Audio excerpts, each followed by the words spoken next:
Now to this. The family of an American Marine jailed in Russia for nearly 2 years. They are hoping so much this morning that Biden and Putin will reach an agreement to secure his freedom. In July of last year, Trevor Reed was sentenced to 9 years in prison for endangering the life and the health of Russian police officers in an altercation after a party. He was denied the charges. And joining us now, Trevor Reed's parents. We have Paula and Joey Reed and his sister, Taylor Reed. Good morning to all three of you. Good morning. Good morning. Good morning. I know it's a big day for you guys. Paula, what are your hopes here? Like you said, we're hoping that some kind of agreement can be made between the two countries and they can figure something out to let our son come home to us. Joey, what happened? Why was he imprisoned?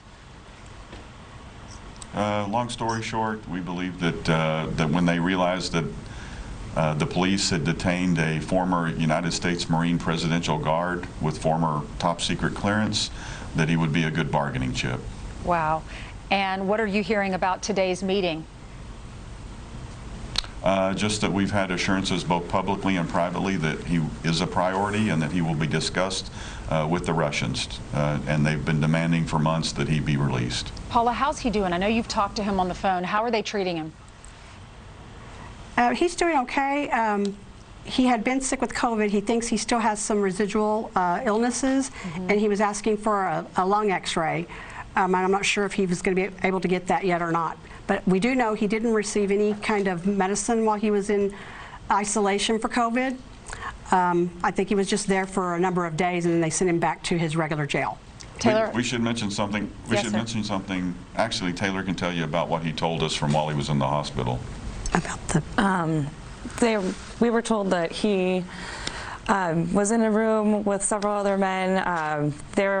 The severity of their COVID wasn't as bad as everybody else's, but they could hear other men in other rooms screaming for help. And on the weekends, the nurses would tell them to just be quiet because there were no doctors around and there was nothing they could do for them. And the rumor is that another prisoner died across the hallway from COVID, and the only treatment that they received was being given vitamins. Oh my gosh. Joey, tell us about your son. You said he protected the president. Well, he served at Camp David for over a year, maybe a year and a half. And President Obama, I know, visited several times while he was there, and I believe Vice President Biden also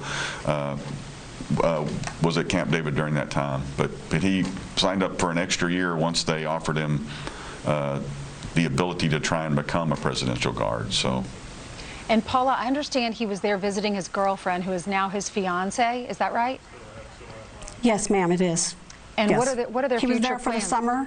Okay, I'm sorry, go ahead. We're not sure. I'm sorry. He was there for the summer to visit her and stay with her family, but also to study the Russian language for his foreign language for his degree at North Texas State. And I'm not really sure what their plans are now. They haven't been able to discuss that, obviously, while he's in jail. Right. So, Taylor, how long are they saying he will be in jail? He was sentenced to 9 years, which is the longest sentence for that crime ever given. It's actually longer than most sentences in Russia for murder or things like that. So it's an extremely long, severe sentence that's never been given in the history of Russia. Clearly political. Joey, what is your message to President Biden? Have you talked to him, and what would you say if you could?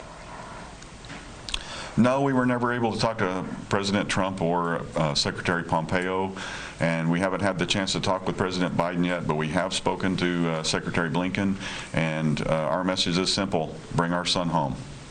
Well, God bless all three of you. Everyone across the country, if you're watching this interview, say a prayer that we can get him home safely and get him home back to Texas soon.